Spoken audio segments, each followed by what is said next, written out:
we're going to hear from Today we're going to hear from David Disher with Urban Ministries, and I will go ahead and turn it over to David. Thank you so much.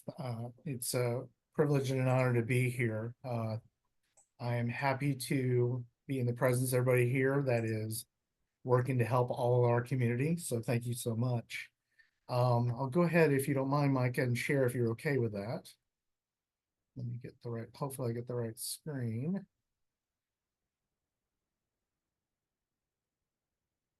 Okay, hopefully I get the right one.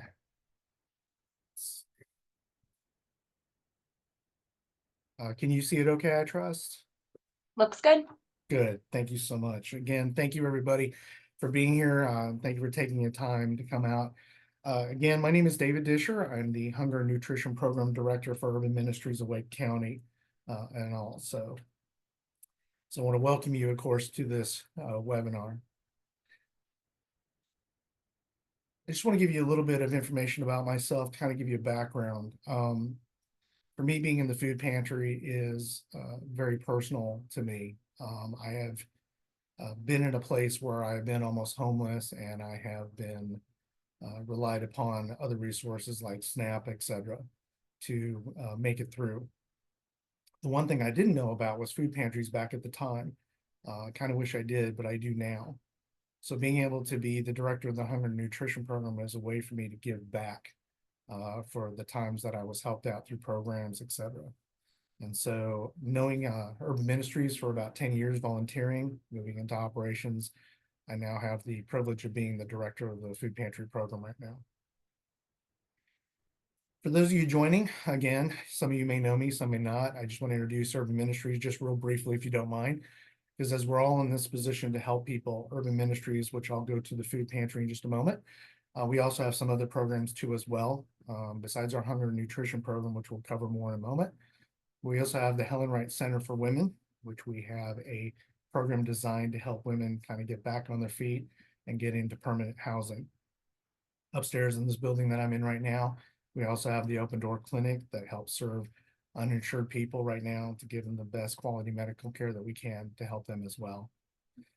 Not on the list on the screen, sadly, is our volunteer services program. And I want to give shout outs to as well.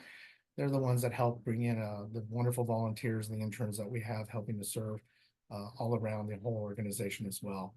And again, I bring this to you for informative sake to let you know that besides the food pantry, for everybody else to know that we are also here to help in other areas. So why do we do what we do? I want to cover that real quickly. In Wake County alone, we're talking about 123,000 plus people that are food insecure in this county alone, 14% of that being children. And that to me is such a staggering number of the people that are food insecure, particularly right now that I'm expecting an increase of 40% of this number before the end of the year. With summer coming up too, that number of 14% for children is rather important as we strive to make sure that we're serving the population and giving the proper amount of food to support families. And like I said, with children coming out of school, I think many of you may or may not have children in school that should be coming out. And so our focus primarily during the summer right now is going to be a lot on focusing on feeding the children and the families as well with school out. Our main mission too is to provide the most healthiest box we can due to the Healthy Pantry Initiative. Boxes that we're proud of we can serve to these families that typically contain things like meat, dairy, eggs, fresh produce greatly, and of course some canned goods that are shelf stable to last a longer period of time that we give out. And as you can see from the pictures there, this is an example of the boxes that we have prepped right now, ready to go. This was from today. The one thing you won't see in there at the moment, just for now, will be fresh produce. The meat, eggs, and milk, because we don't pack that until we serve out in the line. Presently, we typically see about 80 households per day, and that is a lot. And I'm expecting to serve another 17,000 plus this year compared to last year of 250, I believe. When I talked to you a moment ago about a 40% increase, I can tell you right now, I think the proof is in where we see 80 cars maybe in a day. And then in another day, we might see 123. And the other day, last week, we saw 150 for one day. So I think that is proof that we are seeing more of a need for the food pantry that we have to be able to provide to the community and the neighbors that we're serving, that we're in right now. Speaking of healthy, I think the last webinar dealt with gardening and whatnot, which is really awesome. We have 2 on-site gardens right now, run by a couple of our great volunteer doctors that come and serve our clinic as well. And our on-site garden, as you can see, we can typically see around about 9,000 pounds of fresh produce that they give us for the pantry, which is really awesome and really amazing. Can't do it alone. I'm going to tell you right now, it's been an awesome privilege for me to have the staff that I have, Jerry, Josie, Leanna, and Donna to help serve, but then also the fantastic volunteers that we have serving in the pantry right now, including a couple board members that are participatory. And as you can see from the pictures here, this is from service actually this morning. We see the volunteers packing boxes and getting ready to go. We have the carts that we bring down to the cars to be able to serve these people as well. So I've had the great privilege of being able to work alongside with the staff and the volunteers that we have to serve people. It's just really awesome.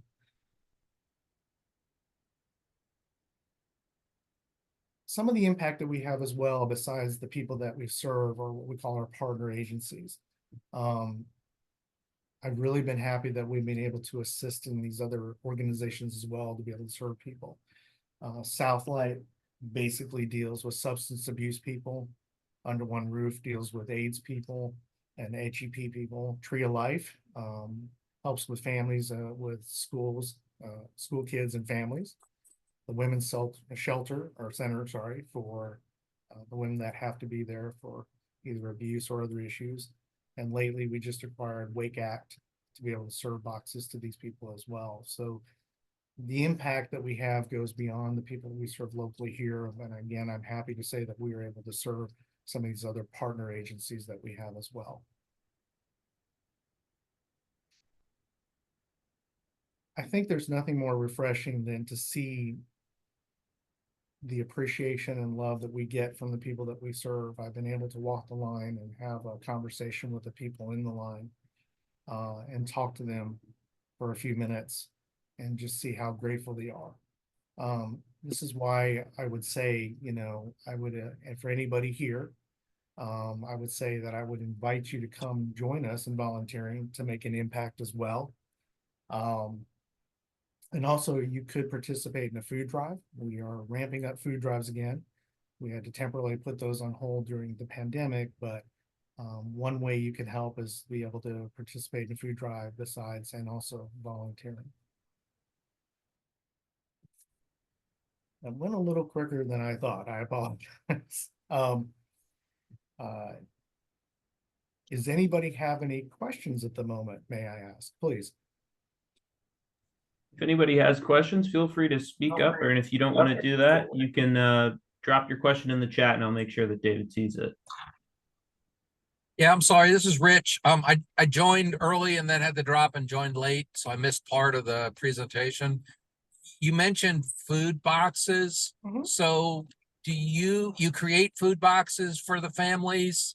And how do you create those boxes? Do you deal with specifics in terms of maybe particular food allergies or other issues, halal or something else? And then also, how do you define who gets the boxes? Does anybody who wants one gets one? I will do my best to answer you, Rich. Thank you for joining as well. Our food pantry is privileged to get our food primarily from 2 resources. First off, the Food Bank of Central and Eastern North Carolina through what they call the TFAP program, the Emergency Food and Assistance Program. We also have been able to get food and product from the Interfaith Food Shuttle. I think, Mel, you're on here, I see as well. Thank you very much. The TFAP program, I'll try to answer your question the best I can, Rich, in the sense that the emergency food and assistance program that we get provides us the food to hand out. There are specific guidelines of how we deliver that food and how we give it out.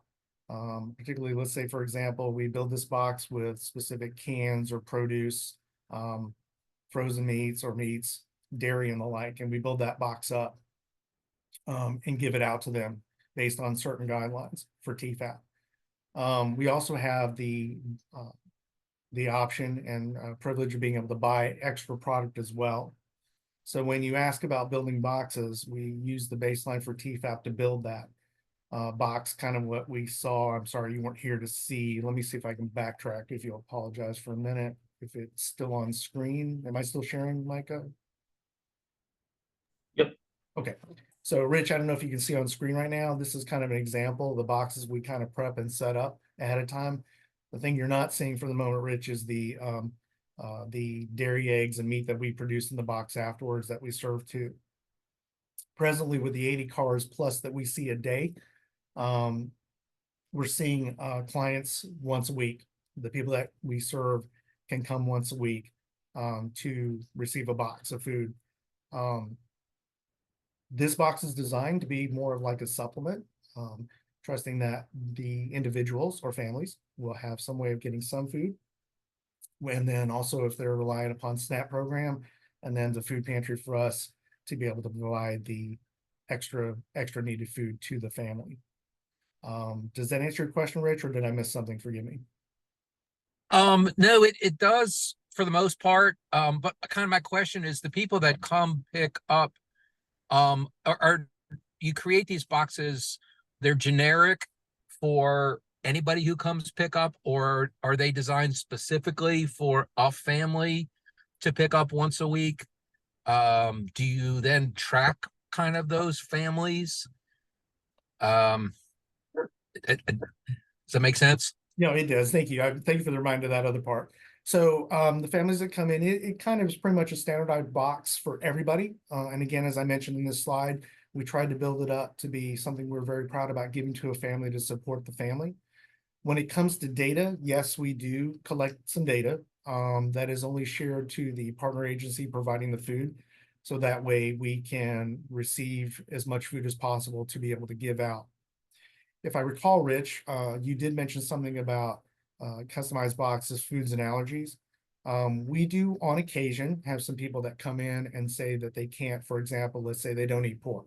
So we do try to accommodate as best possible when we pack the rest of the box with dairy, eggs, and meat, like I said, for example, to be able to accommodate those individuals.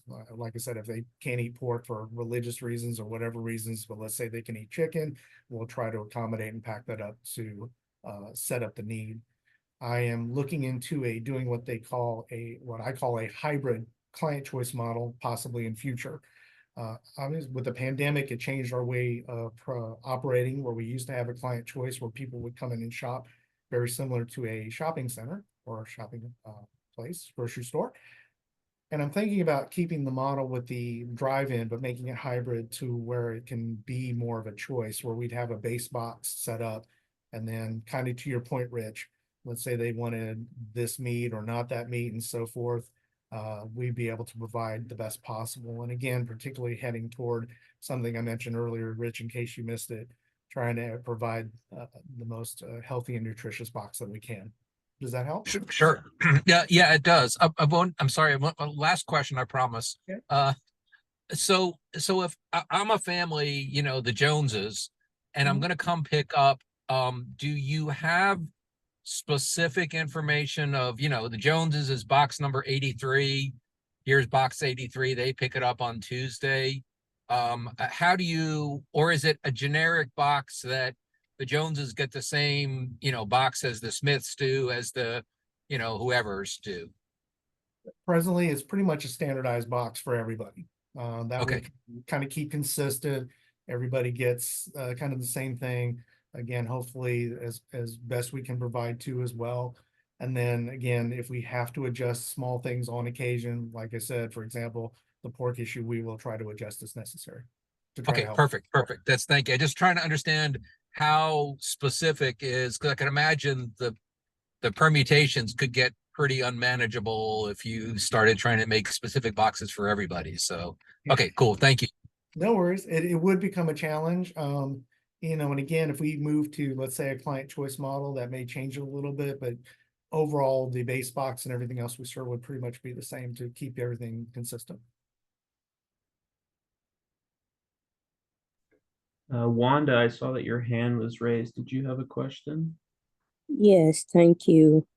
Hello everyone. I appreciate all the work that everyone does. I know if a child or an adult it doesn't have proper healthy food, it can interfere with their mood and how they perform in school or perform at work. So really appreciate it. My question is, I'm gonna use myself as an example, even though we do a lot of work in the community as organizers and mobilizing. I currently um am disabled, have mobility issues, and am unhoused. However, this is not exactly about me. I'm just about someone like me. That is also having that's housing insecure, but having food insecurity. There was a org that we had signed up for right after COVID called Tangelo, and they would come out and deliver even when I wasn't like didn't have a safe place to stay. I was sent to my cousin's house, and my cousin would find me and bring it.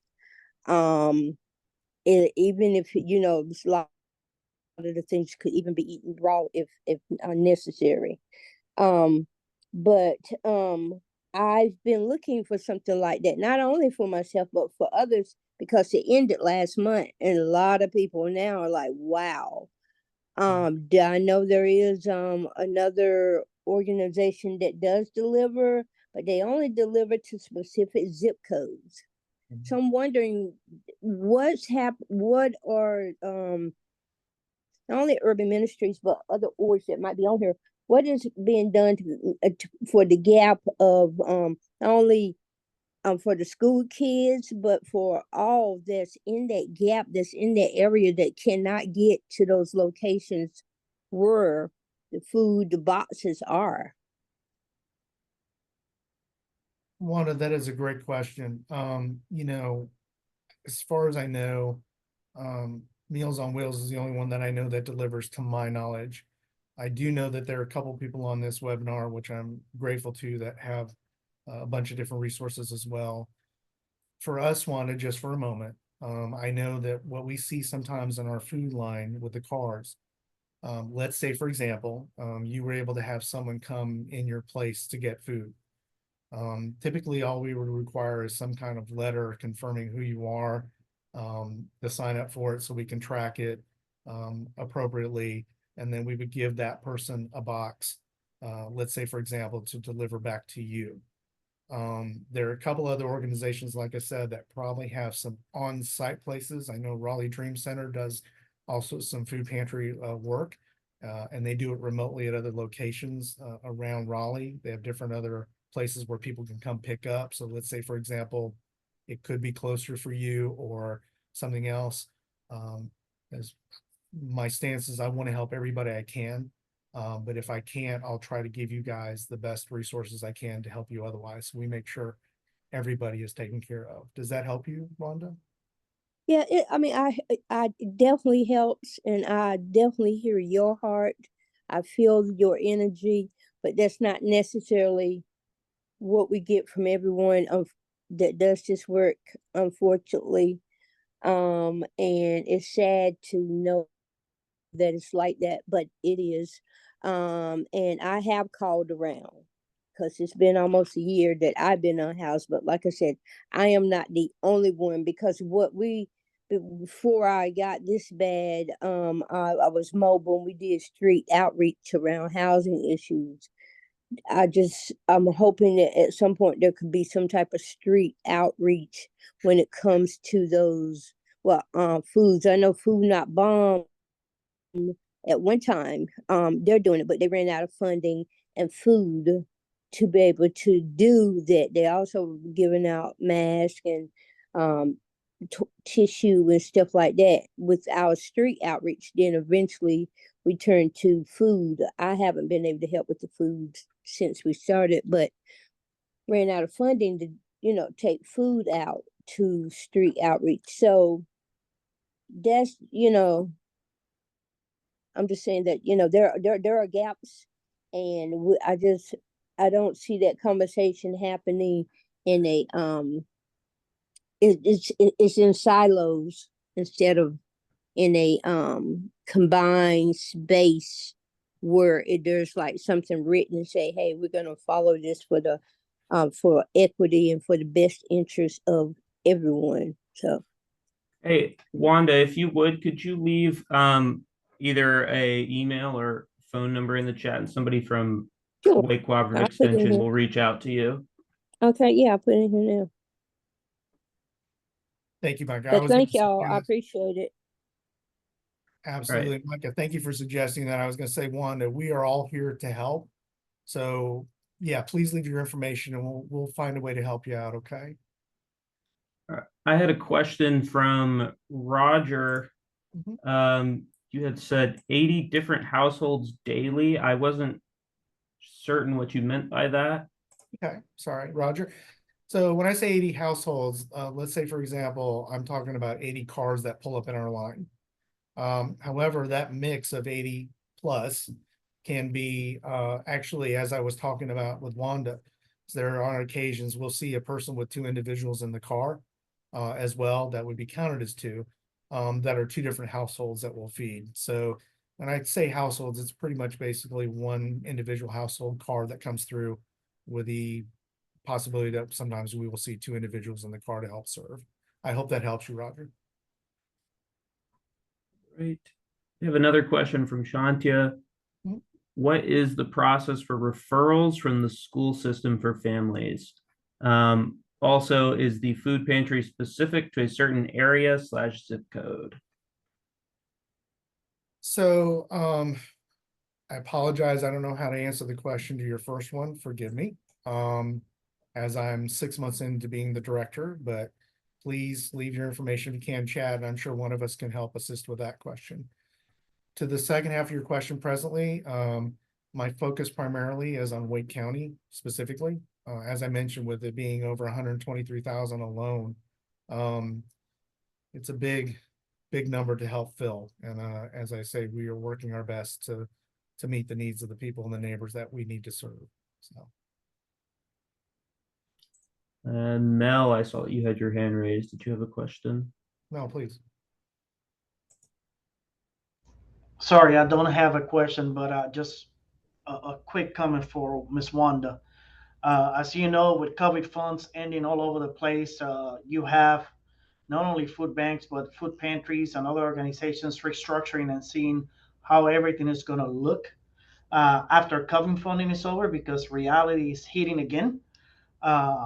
But there's conversations at the Feeding America level, which Urban Ministries is part of our team, uh, working with Uber and DoorDash to see how we can accommodate deliveries uh, to homes by partnering with some of our organizations, Oh meaning that wow. we might be able to work with Urban Ministries to set them up as a hub, and individuals can have a request for a food, and DoorDash will deliver between a 20-mile radius.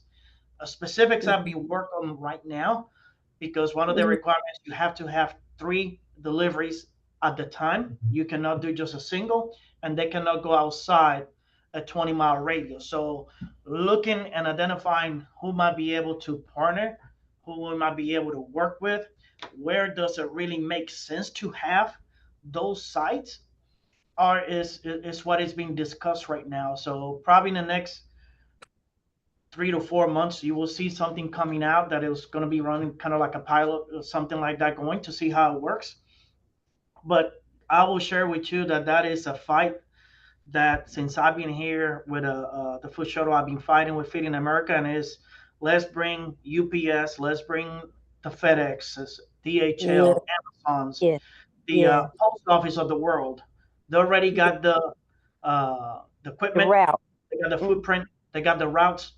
yeah. I come from a background of Walmart supply chain and Amazon, so for me to put a box in one of their cars will be probably an incremental cost of maybe 30 to 45 cents compared Mm-hmm. to us having to pay for that. So we're working on that, so we are able to support the community in better ways. So more to Oh, come, and hopefully we can share more better news in the next few months. I would love to be part of that because what I was just typing in the chat, which takes me forever because this carpal whatever trying to get in my fingers. Um and but another a gap that's missing are these extended stay type hotels.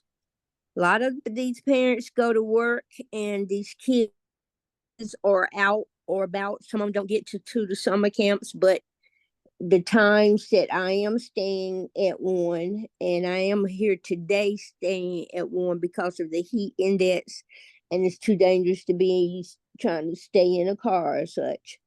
Um, and so you could just hear the kids earlier this morning. You don't hear them out outside, but you hear them in the rooms. And um, the only thing that's healthy nearby is a Sheets. And the closest bus ride is 4 miles from here. So unless their parents have a car, there's nothing. Now there's a church that sets up maybe like once a month. That's not going to help enough when you have more than that many. These little units have a stove and microwave, but Amazon comes here practically every day, and our post office mailbox. So that's a great idea, and I think that's another whole group that need to be on your list because it's children.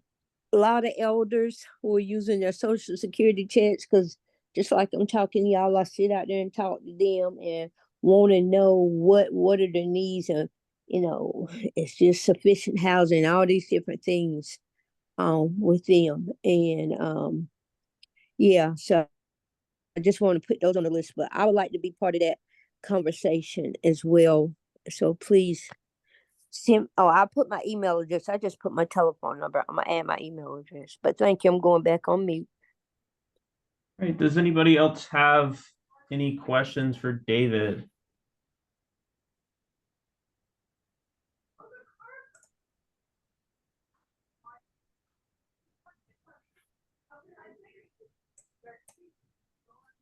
All right, well, if we have no more questions, thank you so much, David, for joining us today and presenting, sharing about Urban Ministries. We really, really appreciate you coming on. We really appreciate the work that y'all do.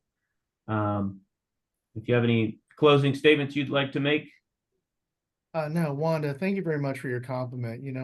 I have a passion and a heart to want to help people, and that's why I'm here. So thank you for seeing that. Thank you for everybody else being on the call again. We're all here for a common goal and a common reason. Mel, thank you for the intercept on that question. I appreciate that. Again, not to just to call you out specifically because I see you in case anybody else is here, but I've been very grateful to Interfaith Food Shuttle for what you guys are doing and the continued work that we'll have together to help feed people in general, and want to help people just like yourself too as well. So thank you so much. And again, for everybody. And if you have any questions, Mike, I don't know how you would want to put information for me out there. Yes, if you have a email you'd like to share with people. Sure, I'll drop that hopefully in chat real quick. So if anybody wants to contact me, I'll be happy to do that. And David, I did send you a chat, side chat. So let me Okay. know if that's something that will work for you. Okay, thank you so much. I'm typing my information in the chat real quick, but again, everybody, thank you so much for participating and coming and let me talk to you real briefly. And if you have any questions, just know that I'm here and wanting to help you and work with you. Thank you so much, David. As I said at the start of the meeting, we do have another one of these webinars on the 25th at the same time. It's also a Tuesday. It'll be kind of a closing to our month of hunger awareness webinars, we'll see some videos from families that have been personally benefited from our food security efforts here in the county. Thank you so much, everybody, for coming, and thank you again to David. Hope you all have an excellent rest of your day. Thank you, guys.